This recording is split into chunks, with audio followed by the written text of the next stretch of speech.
Strange things are happening all around the national parks, and things only appear to be getting much worse with time. What's behind all these strange disappearances and sightings? Is there a possible connection, or is it merely all explainable? For those that don't know, Yosemite is the second largest park in the entire country, receiving around 5 million visitors every single year. While Yosemite is glorious in all of its nature and majesty, there's something else there. Something hidden, something dark they don't want you to know. But before we get into today's stories, be sure to go ahead and hit that big ol' red subscribe button because I release storytelling of the mysterious and supernatural 7 days a week. Let's do it. Joel Thomason, 31 of Denair, had set out to go on a hike on September 6th from the Hetch Hetchy Reservoir all the way out to Lake Eleanor, which is roughly about a 9-mile, or for those of you that are not in the States, 14 kilometers away, and he had originally planned to return to the Hetch Hetchy Reservoir by September 9th, which was only about 3 days. It was then that he was declared missing on that Saturday, and immediately, Yosemite National Park officials had released a statement declaring these things as well as his general description. He was seen as being about 5 feet 10 inches, had a buzz-cut brown hair, and last carrying a yellow and gray backpack, a green sleeping bag, a blue and green hammock, and a red inflatable kayak. They deeply urged anybody who has been in the area of Miguel Meadow, Lake Eleanor, or the trails surrounding the Hetch Hetchy Reservoir to alert authorities if they know of his whereabouts. Because once the search ensued, Yosemite Search and Rescue were able to find no trace of him at all. In fact, Amanda Thomason, his wife, had made a Facebook post on a Sunday right after he was declared missing that at least 16 National Park Service search and rescue crew members, along with their dogs, were looking for her lost husband. In fact, the entire county of Tuolumne even joined in on the search and rescue mission in search of him, also bringing along equipment and helicopters and kayaks and boat to try and get the general perimeter of where he was last seen in hopes they would find some trace of him. But unfortunately, to this day in 2022, there's still no trace of Joel Thomason. Is it possible that, like many of the other missing hikers who disappear in all the national parks, he was potentially snatched up, killed, or taken by something? Could he have perhaps fallen into a crevice or fell off a cliff? That could very well be likely, but don't you think with all of these experienced search personnel and outdoor caravans searching for him, they would at least find a trace of him? It doesn't make sense that so many of these hikers just seem to disappear without a trace. And the trail he was taking from the Hetch Hetchy to Lake Eleanor isn't exactly off the beaten path. In fact, the entire trail system within Yosemite National Park is all well traversed, with people around and people coming and going, so it's not like he had just wandered off by himself into the deep woods completely without any idea of where he was going, which makes his disappearance all the more strange, like the many thousands of others who are just like him who disappear without a single trace. I would love to know what you guys think. In fact, Timothy John Barnes, who's only 25 years old, is a lot like Joel Thomason in the sense where he just disappeared. Timothy John Barnes had been a resident of Cucamonga, California in 1988. Timothy had left Tenaya Lakes right near Highway 120 East to Tioga Road in California. This was approximately at 9 in the morning. On July 5th, 1988, Timothy had this plan to hike from the Murphy Creek trailhead all the way to Polydome Lakes in Yosemite National Park. The location is approximately 3 miles, give or take, from Tenaya Lakes. But, like many other hikers who promised they'll be back, he never showed up and was never seen from again. Now, if we look specifically at these kinds of disappearances, it's very possible that there is a human trafficking element, which I'm 100% sure does happen. But how do you account for the hundreds, if not thousands of people that go reporting under strange circumstances like this? I mean, these people don't just disappear, they literally disappear without a trace of anybody ever seeing them again. And if we think critically, to smuggle someone or to kidnap them, you would have to do it very clandestinely, without anybody else, including other hikers, campers, or park personnel, seeing you at all. And a lot of times, these people go missing off in the middle of nowhere, albeit they're still on a well-known trail, but still, it just seems highly unlikely. Timothy's friends at the time had reported him missing to the park ranger personnel and the search and rescue service. and they began an extensive search the following day. But even that failed to produce any evidence to his potential whereabouts. And finally, on July 19th, 1992, he was legally declared dead after years of his disappearance, and his remains have never been found. And 30 years later, since his declaration of death, well, almost about 30 years, there has still been no trace of him ever to be found. And his family, like many other of the missing persons, will never have that closure, at least for the time being. This next story was submitted to me by an anonymous park ranger who wanted to be referred to as Steven. At this time that it happened, he was doing his nightly rounds in 2011, and he patrolled the Yosemite Valley. And at this time, it was roughly 11:10 p.m., and he remembers this vividly because of the image on the dashboard sticking out in his mind. Currently at the time, he was on a road called Northside Drive when he noticed what appeared to be a man or figure moving off the field to his right-hand side. Thinking that it was a potential hiker or camper who needed help, who was maybe trying to wave his truck down, he pulls over to get a better look, and as he did, he sees that this figure actually stands up. And when it stood up, Steven was horrified by what he saw because this wasn't just a person coming towards his truck. It wasn't a Bigfoot, but the person didn't have any definition.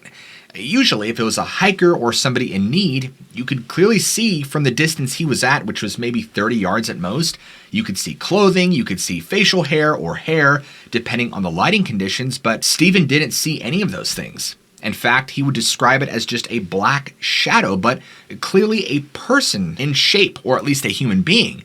And as he looked and began to squint and study what he was looking at, because the moonlight only provided so much illumination, he said that this figure began to slowly levitate and almost glide in the air towards his direction. Steven, in complete shock, holding his wheel, not sure how to react or what to do or say, watched as this figure glided about 25 feet and then just seemed to dissipate into nothing. Steven had no idea how to comprehend what he was even looking at. I mean, he was still confused and just puzzled by what he had just seen. Afterwards, he was rubbing his eyes and thinking to himself, did that really happen? Did I hallucinate? Am I sleep deprived? So he quickly goes back to the ranger station, gets himself a cup of coffee because he's thinking he's just out of his mind at this point. Doesn't tell anybody for a while. Now, what's very interesting with Steven is he wrote that the following morning, he had spoken to a couple of hikers and tourists in that general area, and they were asking him about a mysterious black figure that was scaring people. In fact, one of the men who had spoken to Steven was an older gentleman, and he had told him that this person had spooked him and his wife all night because it was trying to peer into their camper's windows and trying to rattle and open the door. But every time they looked, they would just see this dark figure moving around their RV. And they all gave him the same description. Nobody said anything about it being a Bigfoot or anything like that, but they just saw it as a dark figure, but couldn't really make out any features or details, which they just assumed because of the lack of light. Another woman, a mother of 3 whom Steven spoke to, described a very similar scenario. Her and her kids were up late roasting marshmallows over the fire when one of her boys had pointed out over towards the woodline and saw this person standing there by the tree watching them. But she described in horror as this figure or person had red glowing eyes, but was just the shape of a man, but black, all black like a shadow. And she described to Steven that she felt pure evil coming from this person or thing or whatever it was, and immediately got the boys in the tent and had pulled out her firearm ready in case anything happened. Although nothing did happen. After Steven had corroborated the details between this older gentleman and this mom of 3, the time that this happened was about an hour or 2 before his own sighting in that general area, which means it's very possible that Steven did in fact see the same shadow person that these people did. It's unknown at the time if anybody else in the general area saw the same thing. These are the only 2 witnesses that Steven had corroborated with. After he had time to process this sighting, he never really did bother telling anybody else about it and still struggles to talk about it now for the fear that somebody will think he's crazy, which is part of the reason he did not want me to personally use his name and asked that I use the name Steven. So what do you guys think of this case? Is it mere coincidence that 3 different people, including a park ranger, saw the same thing? Or is there truly a black apparition or shadow person that was wandering through Yosemite National Park that evening? 51-year-old Michael Vickery was reported missing when he did not return from a 4-day hike. Of course, this was back on June 15th, 2005. Michael was already known as an experienced hiker, an avid outdoorsman, a backpacker, you know the type. And he had visited the north side of the Hetch Hetchy Reservoir in Yosemite National Park because he had plans for a solo hike, a very in-depth solo hike, mind you.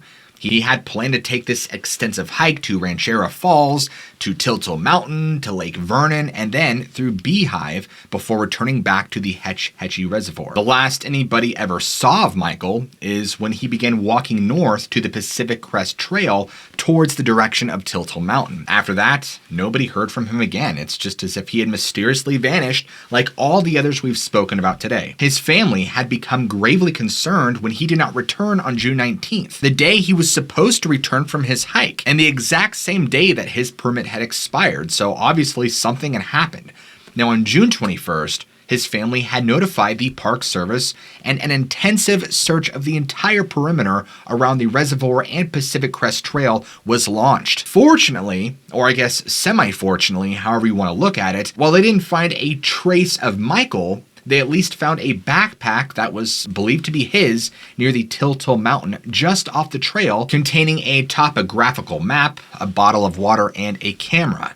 Search and rescue operation involved personnel from several counties surrounding, including dogs, aircraft, and anything they could possibly expend for the search for Michael. Unfortunately, besides his pack, nothing else was ever discovered and nothing else was found. And now, in 2022, it has been, about 17 years almost to the date since Michael's disappearance, and there is no remains to be found at all. And like the others, yet another person who just mysteriously vanished under bizarre circumstances. This next story is also submitted by a previous park ranger. Her name is Kit, and she used to be a volunteer ranger in Yosemite from 2014 to 2016. And during her time there, she had a very disturbing experience with something she thought she would never see. Something she describes as from her nightmares. Her sighting or experience took place near the Tuolumne Meadows in the evening of spring of 2015. Her and a friend, who also happened to be a volunteer ranger, were assigned the evening patrol of the Tuolumne Meadows. This was right around 8 p.m. or 9 p.m., somewhere right in there. It was a beautiful spring evening, and the sun was just barely cresting over the horizon, so there was just a little bit of light left, enough that it wasn't completely pitch black, but you still had to use your headlights. So she was patrolling the meadows in their Jeep, and at one point in the road, her and her partner noticed movement in a grove of trees right near the road. And this is exactly where it happened. As they began to slow down, thinking that wildlife was about to come onto the road, they would be correct. This strange creature began to lumber out onto the road from the cluster of trees. At first, they both thought it was a bear, but as they adjusted their eyes and watched this more, they realized this was not a creature they had ever seen before. It was massive, at least 5 feet tall on all fours, and it had a large head with longish brown hair and yellow eyes that glowed in the light. What they were looking at resembled a bear to an extent, but Kit claims that it resembles more of a really large wolf, except it was bigger and more pronounced with larger, sharper teeth that she said did not belong. And as it clambered out onto the walkway or onto the road, it turned in their direction facing the headlights and kind of glowered at them. Kit claims that its front paws were massive and almost resembled more like hands than they did paws. I mean, this thing was a hulking, deformed wolf, and patches of the fur on its body from the light appeared to be a light gray color. It was also more tapered at the waist and appeared thinner, but also very muscular and looked very strong. And her and her partner, completely in disbelief, staring at this thing, they both just sat there with their jaw wide open, not sure how to even begin to intake what they were looking at. This thing lets out this howl that shook her and her friend up pretty badly, and then began to slowly backpedal away from them, still on all fours the entire time, with a scowl on its face, like it was angry that they had even seen this thing. Then it stops, right as it's backing up off the road. And what happens next, Kit describes as something that only happens in nightmares or movies. Accompanied by this wet popping noise, it began to stand up on 2 legs like a flipping werewolf. And once it was standing up fully erect, This thing was at least 8 feet tall. This thing turned in the direction of their vehicle once again, scowled a final time, and just vanished back into the woodline. Kit was a ranger for at least 2 years and had never seen anything like that before or since. Her friend and her, who work still in Yosemite Park, do not talk about it much, but they're afraid that people, like many other rangers who are afraid to come forward, would think that they're crazy. But Kit stands by knowing what she saw and that it is not something you would normally see. Obviously. However, due to her background, her father being white and European, I believe fully Germanic is what she had said, and her mother is a mix of several different tribes, she actually grew up with a lot of native lore and legends, so she's well aware these creatures exist, at least now she is, but before, she entertained the idea but never fully believed it. Until this night. George Pinka, at the time of his disappearance, was only 30 years old, and he disappeared on July 17, 2011, while hiking at the Upper Yosemite Falls in Yosemite National Park. George was visiting from Hawthorne, California, with his church group of probably around 80 or so people, which around 20 of them were actually walking up the Upper Yosemite Fall Trail that day. At one point or another, the group separated at the very top, with some hikers going back down at their own pace back to camp, and George, it's possible that he likely fell behind the main group at some point. But once he had not made it back to camp, George's friends just assumed that he had hiked back to Yosemite Valley floor earlier that day, and just didn't report him missing, at least until 9 p.m. when nobody had heard any word of him. And out of all 80 people from his church group, he was the only one to not just disappear, but like the many others, completely vanished without a trace. What makes this one incredibly difficult to try and rationally explain is that the trail that day was very busy. Lots of people hustling and bustling, going back and forth, so any chance that he had fallen without anybody seeing, or, being kidnapped and taken without anybody seeing is very, very minimal. Although still possible, of course, but it's just the possibility is so low. He was last seen wearing gray sweatpants with white stripes, a black t-shirt, and gray and blue running shoes, and carrying a blue cloth bag and very little provisions. As soon as he had been reported missing, a full-scale search had ensued by the rescue operation team. And in fact, his rescue operation was not a small one. Over 100 search and rescue personnel from all around the state were deployed, along with choppers and dogs and several other surrounding counties. I want to say at least 7 or 8 in total. They searched and searched all around, including the Upper Falls Trail where he was last seen, but like everybody else, there was not a trace of him left, which didn't seem possible. In fact, it baffled all of search and rescue personnel. You would think with helicopters on the job and dogs trying to trace his smell, they could at least find something. And even more so with such a busy trail that day and clear weather. Surely there would have been at least a trace of him, but no, there's nothing. It's as if he had just walked off the face of the earth or through a portal to fully disappear. On June 23rd, 2011, search efforts would then limit their search. And finally, after 1 week of very heavy, extensive searching, nobody found any clues as to George's whereabouts. And in 11 years since his disappearance, there has been nothing that has turned up in his name. No remains, no items, nothing. Like the others, he's just simply gone. This last story was submitted to me by an anonymous hiker who, with his girlfriend, back years ago, went hiking up in Yosemite Falls. They had never really been a believer in the paranormal or Sasquatch, they write, or anything like that until this had happened. And he declares that it's really opened his eyes. He wrote that he's 24 years old and was raised in a very strict Catholic household, and always a firm believer in the church, and always has very high moral values. So no drugs, no alcohol, a very straight-edge kid growing up, and he vouches for honesty. So he went on to explain to me exactly what happened and how it happened. The day started off as normal, as he described, going on a hike with his girlfriend in Yosemite Falls. And he's hiked there many times before, so he felt confident in knowing the area well. Now, this event occurred in the Upper Falls Trail near where Snow Creek intersects. It was a clear day, not too hot, and the sun was out. It wasn't raining or anything like that, or had rained. There was nobody else on the trail with them or around them during this time. It was roughly around 4:30 p.m., and as they're coming down this part in the path that he described dips down by maybe 5 or so feet, him and his girlfriend hear this ear-shattering scream from no more than 100 feet away to their left. He described it as this deep, guttural roar, like you're hearing it from inside someone's chest. It was so loud and piercing that his girlfriend dropped her water bottle, so shaken, and it rattled their chest.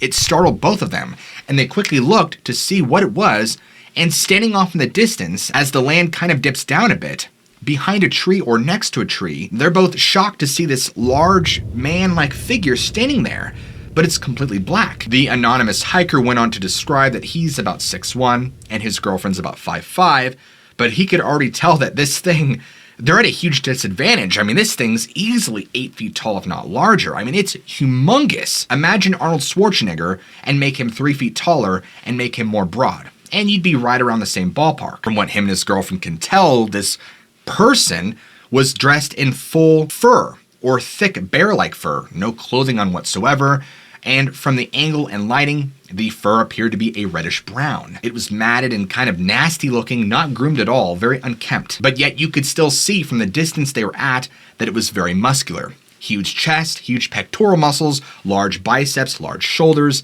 and its arms were very long, reminiscent of an ape, and that the head was massive and cone-shaped, and it did not see any neck. It was just kind of like this. He went on to describe that they really couldn't see the face very well because of where the sun was positioned in the sky in correlation to where this thing was standing. Now, as soon as both this hiker and his girlfriend saw it, immediately they were frightened after it screamed, and they went off down the trail the other way. He's not exactly sure what he did or what his girlfriend did to prompt this thing to scream at them, but knows deep down that this was most likely a Sasquatch of some kind, possibly territorial or aggressive, and that for whatever reason, it did not like that they were there, and maybe decided to reveal itself because they were the only ones in the visible area at the time. But whatever the case may be about this situation, it had convinced the submitter of the story that now Bigfoot or Sasquatch, whatever you call him, are now real and can be terrifying when threatened. That's going to do it for today's episode, you guys. Let me know what you think down in the comments below. I would love to hear what your thoughts are. And if you're new to the channel, be sure to go ahead and hit that big ol' red subscribe button right down here and keep your notifications on, so YouTube will let you know every time I release a great new video, which is every day. And as always, guys, I love you all. Keep an open mind, and I'll see you guys in the very next episode.